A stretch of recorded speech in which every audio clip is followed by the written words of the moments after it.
What if your mind deleted your past? Not by accident, but to save your life. Most people think forgetting is weakness. But what if forgetting is the brain's most powerful defense? Every year, thousands of adults suddenly remember things they swore never happened.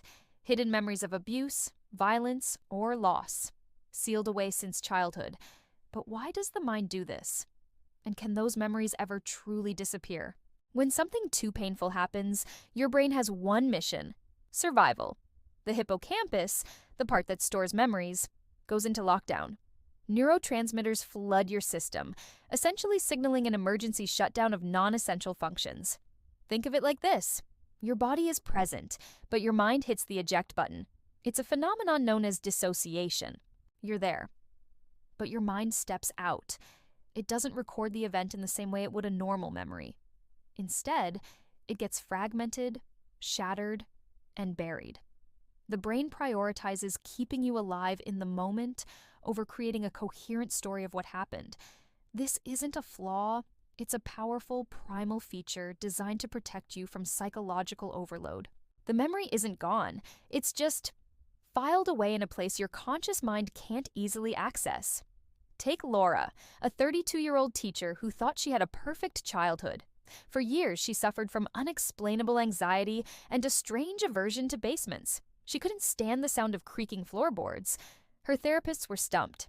Then, one day during a session, while discussing a childhood home, a memory surfaced. Not a full memory, but a feeling, a cold dread. It was the image of a little girl herself, hiding in a dark, dusty cellar. She could smell the damp earth and hear the heavy footsteps of someone walking above. Her brain had hidden the memory of a terrifying event in that basement for over 2 decades. It wasn't until she was an adult, safe and supported, that her mind allowed the fragment to surface. Her brain hid the memory until she was ready. Forgetting isn't weakness, it's survival. It's a form of emotional anesthesia. When physical pain is too great, the body can go into shock. The brain does something similar with psychological pain. By suppressing a traumatic memory, it numbs the overwhelming emotions associated with it, the terror, the grief, the helplessness. This allows a child to continue functioning, to keep growing, to form attachments, and to get through life without being constantly haunted by an event they don't have the tools to process. It's like the brain puts the memory on a hard drive, disconnects it, and stores it in a vault. The goal is to keep the main system, your conscious self, running smoothly. The cost, however, is that these disconnected files can still corrupt the system in subtle ways, causing anxiety, depression, or physical symptoms with no obvious source. After an explosion in Afghanistan, one soldier woke up miles away from his squad. He had no memory of the blast or how he got there. Doctors told him he had retrograde amnesia. He moved on, built a new life, but was plagued by nightmares of running and a constant severe pain in his shoulder that no doctor could explain. Years later, during a thunderstorm, the sound of the thunderclap triggered a flashback. Suddenly, he was back there. He remembered the deafening roar, the flash of light, and the force of the blast throwing him. He remembered dragging his wounded comrade to safety, his shoulder screaming in pain from the effort. His mind had erased the event to protect him from the horror, but his body remembered the physical toll. The pain in his shoulder was a physical echo of a memory his mind had refused to hold.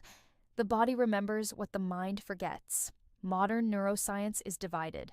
Some researchers say repressed memories are myths, false memories created by suggestion. They argue that traumatic events are by nature unforgettable. But other experts, particularly those in the field of trauma, have documented thousands of cases. They propose a theory. Trauma doesn't create a clean memory file. It creates a corrupted one. Instead of a narrative with a beginning, middle, and end, you get fragments: a sound, a smell, a physical sensation, an image. These fragments aren't stored in the normal memory system. They're locked in the amygdala, the brain's fear center. That's why they can be triggered so suddenly by a seemingly random sensory input. Your brain isn't making it up. It's finally accessing a corrupted file that's been there all along. A man once found an old photo of himself, 5 years old, smiling beside a lake. In the background, barely visible, was the blurry figure of another man who wasn't part of his family. Seeing the photo gave him a strange, unsettling feeling, but he couldn't place why. That night, he dreamt of running barefoot through the woods, the sound of whispers chasing him. Over the next few weeks, more pieces came back. The smell of pine needles, the feeling of cold water. He eventually remembered that the man in the photo had separated him from his family that day, leading him into the woods. Nothing terrible happened, but the fear and confusion of being lost with a stranger were so overwhelming that his 5-year-old mind buried the entire incident. The photo was the key that unlocked the vault. The past always leaves a trace, even if it's just a shadow in the background of a photograph. So, how do people recover these memories, and should they? The process is delicate. Some people try hypnotherapy, EMDR, or guided recall. But be careful. The goal isn't to force the past, it's to feel safe now. Forcing a memory to surface before you're ready can be re-traumatizing. True healing starts with building a sense of safety in the present moment. It's about learning to regulate your nervous system, often with the help of a trauma-informed therapist. Recovery isn't about reliving the pain. It's about integrating the memory into your life story from a position of strength and safety. It's about teaching your brain that the threat is over. You survived. Now, it's time to heal. Your brain didn't betray you. It protected you. When you were at your most vulnerable, it made a choice to keep you alive. Forgetting is not weakness, it's survival.